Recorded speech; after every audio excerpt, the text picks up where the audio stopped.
Antes de começar o vídeo, eu quero pedir a você que acompanha o Blog da Cidadania que se inscreva no nosso canal, curta e compartilhe os nossos vídeos, acione o sininho das notificações, que assim você nos ajuda a fazer o nosso trabalho. E vamos ao vídeo.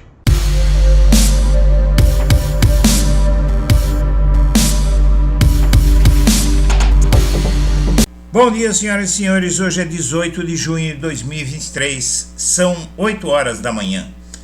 E a estratégia do PL e do PT, caso Bolsonaro se torne inelegível, passa pela estratégia do PL. A sigla do Bolsonaro vê situação difícil, mas acha que o capital político dele é trunfo mesmo que ele fique longe das urnas e projeta substituto. O partido do Lula planeja reproduzir a polarização. O fato é o seguinte: o Bolsonaro é aconselhado a seguir a mesma estratégia de Lula de manter a articulação política mesmo se for preso.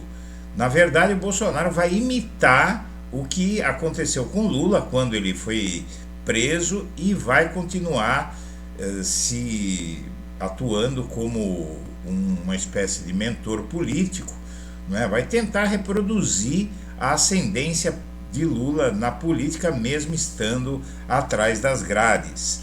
E diante do julgamento na próxima quinta, que pode tornar Bolsonaro inelegível por 8 anos, o PL já traça a estratégia para que, mesmo fora da disputa ou preso, o ex-presidente seja efetivo como cabo eleitoral. E o partido se inspira até no maior adversário de Bolsonaro, Lula, que manteve a influência no cenário político, mesmo quando esteve preso. Bolsonaristas veem o governador de São Paulo como sucessor de Bolsonaro e como o nome mais cotado para ocupar o eventual vácuo que haverá na política se ele for mesmo considerado inelegível e se acabar preso. Enquanto isso, o PT já mira uma reedição do enfrentamento nos moldes que fez uma reedição do enfrentamento nos moldes do que fez nos últimos 4 anos. Caso a condenação de Bolsonaro se confirme, o plano do PL é apresentá-lo como injustiçado, que foi retirado do páreo pela ameaça que representaria a reeleição de Lula. O modelo a ser seguido é o do próprio petista, que foi preso em 2018, ficou fora da eleição daquele ano, mas manteve a presença no debate. Apesar do discurso público de que Bolsonaro não teme o julgamento do TSE, ele está muito preocupado. E é por isso que a estratégia do Bolsonaro, que está sendo praticamente imposta ao Bolsonaro, é ele fechar o bico. E na verdade ele tem fechado o bico dentro do possível. Todo mundo sabe que o Bolsonaro tem muita dificuldade em se conter, mas esse sujeito aí, o ex-chefe da SECOM de Bolsonaro, o Fábio Van Garten, se tornou muito importante nesse momento e tem aconselhado o Bolsonaro a adotar esta ou aquela estratégia. E a estratégia que querem que o Bolsonaro adote é a de fechar a boca. Ontem mesmo ele soltou uma fake news criminosa sobre a vacina, sobre vacinas, dizendo que vacinas têm resíduos de grafeno na sua composição. É uma maluquice e muito perigosa, porque, para que se tenha uma ideia, a poliomielite está voltando no Brasil, porque o Bolsonaro já convenceu um monte de famílias pobres, evangélicas, tal, a não vacinar os filhos. Então tem criança ficando paralítica aí por dar ouvidos a Bolsonaro.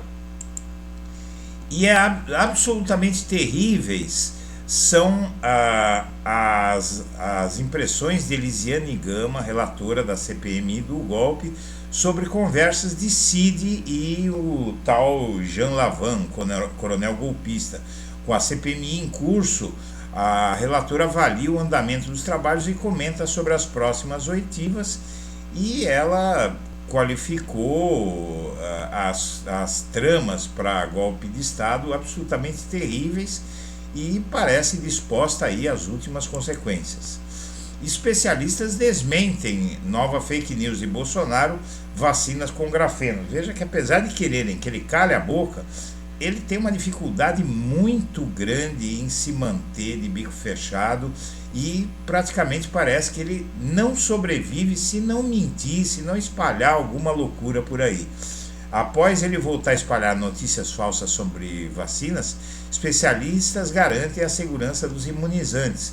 Mas isso é o que vai fazer com que o Bolsonaro seja inclusive preso, porque solto ele vai continuar causando danos à sociedade, fazendo famílias não vacinar os filhos, instigando a violência, instigando tudo de ruim que ele instigou nos últimos anos. E o Lula já acertou a troca no turismo, mas a nomeação do tal Celso Sabino deve ficar para julho. Lula acertou a nomeação desse deputado para o Ministério do Turismo.